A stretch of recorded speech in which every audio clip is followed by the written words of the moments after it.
సీతమ్మ అన్వేషణలో అత్యంత కీలకమైన అడుగుపడిన ఘట్టమిది. సుగ్రీవుడు తన వానర సైన్యాన్ని 4 దిక్కులకు పంపిస్తాడు.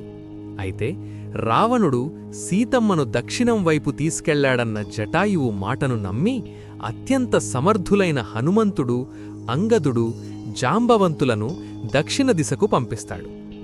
హనుమంతుడి శక్తి సామర్థ్యాలపై రాముడికి అచంచలమైన నమ్మకం.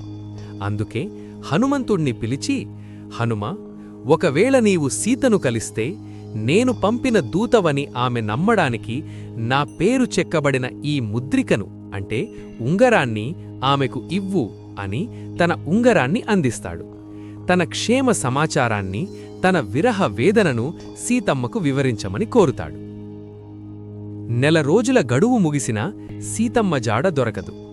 వానర సైన్యం నిరాశతో ప్రాయోపవేశం అంటే ఉపవాసం ఉండి ప్రాణాలు వదలడం చెయ్యాలని నిర్ణయించుకుంటారు.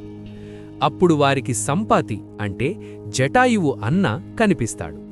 తన దివ్య దృష్టితో చూసి సీతమ్మ 100 యోజనాల దూరంలో ఉన్న సముద్రం అవతల లంకలో ఉందని చెబుతాడు. అంత పెద్ద సముద్రాన్ని ఎలా దాటాలో తెలియక వానరులందరూ తలలు పట్టుకుంటారు.